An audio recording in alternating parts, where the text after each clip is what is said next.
Hello. Well, I usually do videos with vintage cars and mopeds, like I think you can see that. But it's winter, it's cold, it's wet, it's damp, and I have really been struggling to find the energy to do something about my cars, and I could be in here fixing a motorcycle, but well, I have always been a collector, and recently I have really intensified an old collection habit of mine. I've really gotten into Militaria again. It's where a lot of my collecting actually begun. I collected hats when I was a teenager. I still got them. So, well, I got a bit spurred on by a possibility, and I have bought all kinds of crazy stuff. But, so, if you're into military, we take a quick glance of some of the things I actually bought in one go. And if you want to learn more or hear more, I'll do full videos on the individual things when I get to study them. But let's take a look at how many different things you can buy in one go if you're stupid enough. And this is purely collecting. I'm into history. I'm not into politics, and I'm into seeing it from all sides. A good story is a good story. That's how it works for me. So, first up, steel helmet, tin hat. I haven't really researched it yet, but I have bought that one as a World War II item. It's Russian, and it's supposed to be stamped from 43, making it World War II period. We'll look into that later. But some of the things I bought because I couldn't resist it, and some of them I just bought because I think that's ridiculously cheap.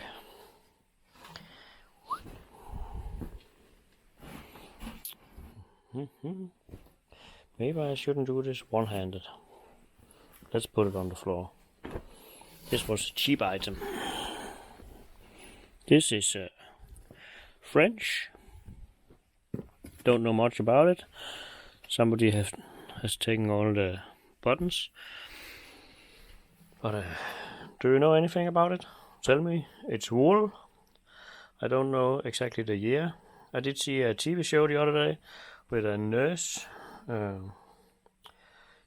that was supposed to be during the Second World War, and she had one of those funny short jackets, so maybe it could be for medical staff. So tell me. Definitely know it's French. Then I couldn't resist this because it says Vietnam War.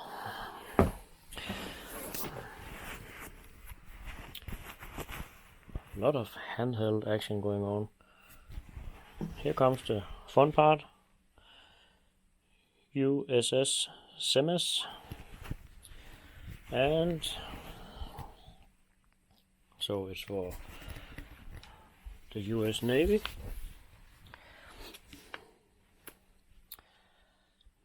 This cost a little bit more than the other one, but still quite inexpensive.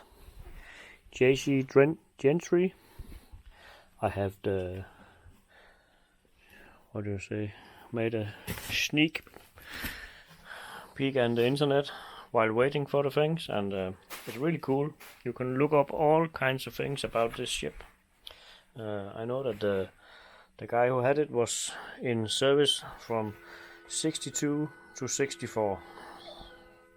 So it is definitely the right era for what it was sold for, but I don't know if they were anywhere near that I can see from a web page that the ship has actually been to Denmark on several occasions, and that's where I live.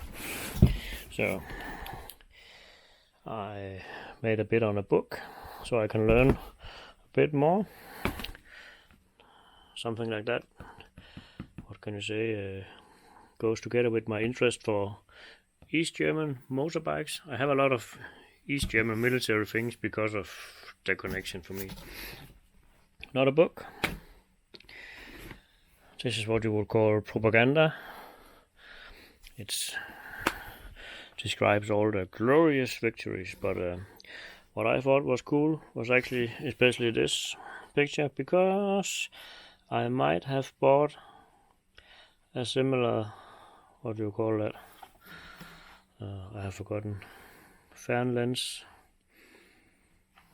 Never mind. You know what I mean. I bought one that is supposed to be the same model, so I bought that as a picture reference.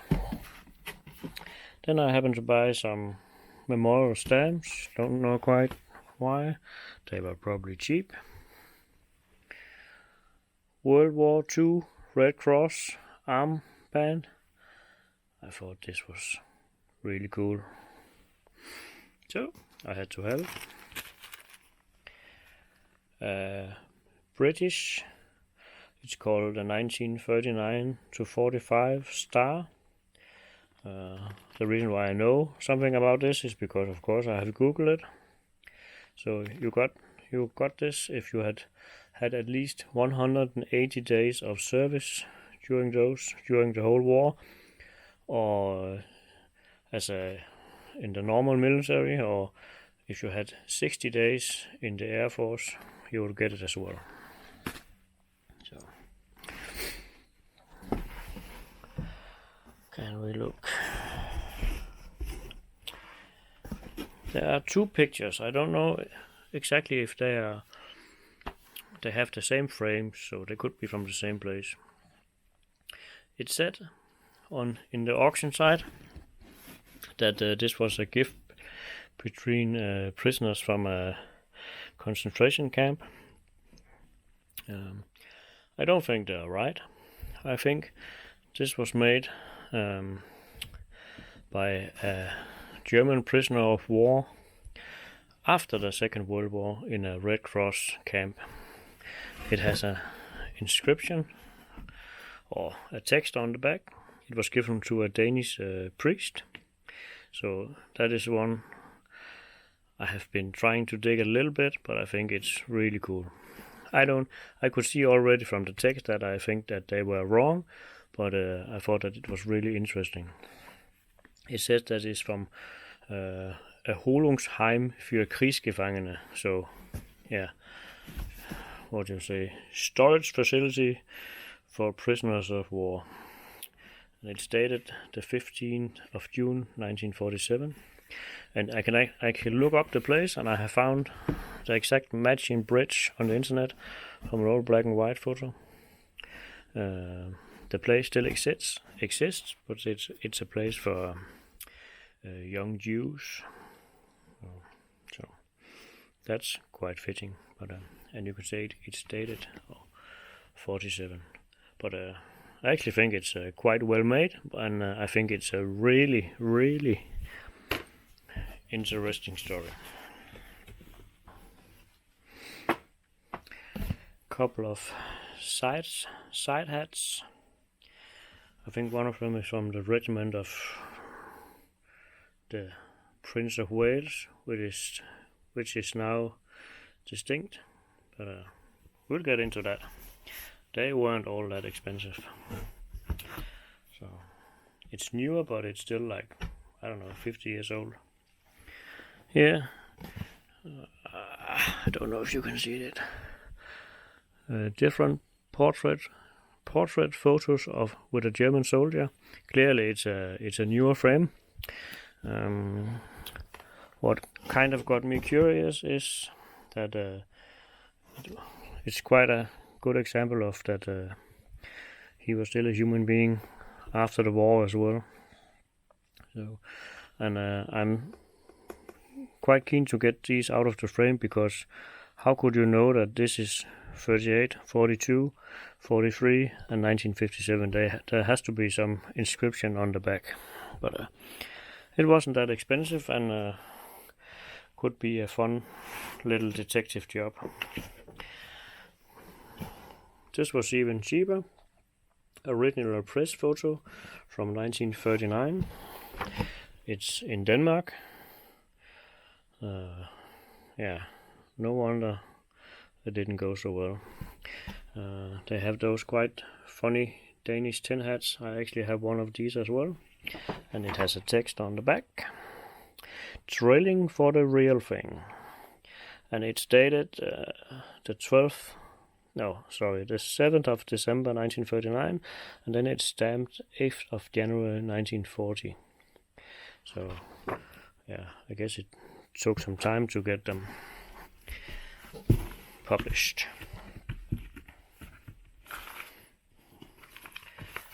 This is also something that made me curious. Apparently it's a SS Veterans magazine, and they are from 57 and 58. So, yeah. It's quite impressive that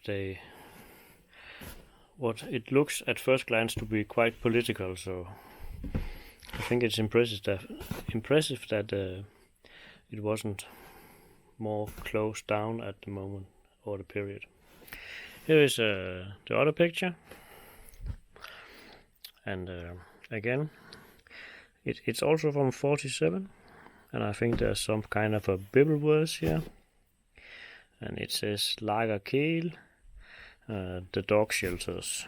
So, but I think it was a camp for German prisoners of war. But we'll look into it. This is not military at all.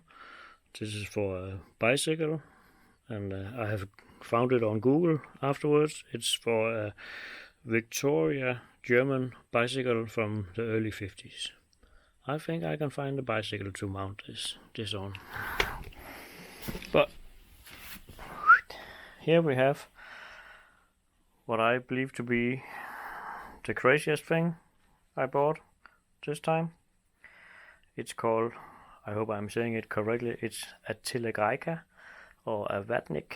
It's a Russian winter coat. But what really caught my attention was that the selling text said that it was found in a Danish prisoners of war camp.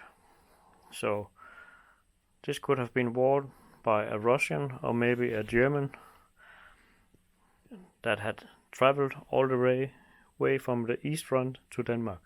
That's quite a big distance. So they actually invented this kind of winter jacket during the Second World War. I haven't really looked a whole lot at it yet, but yeah. If only a jacket could talk. It's simply made to keep you warm in the extreme cold temperatures. Yeah. It wasn't crazy expensive, and it's, as you can see, quite dirty, but of course it would be with that history. I just think, yeah, I can't really wrap my brain around what this jacket might have experienced, and that's why I've bought it. So if you want to go with me on the further adventures when we dig into the things, yeah,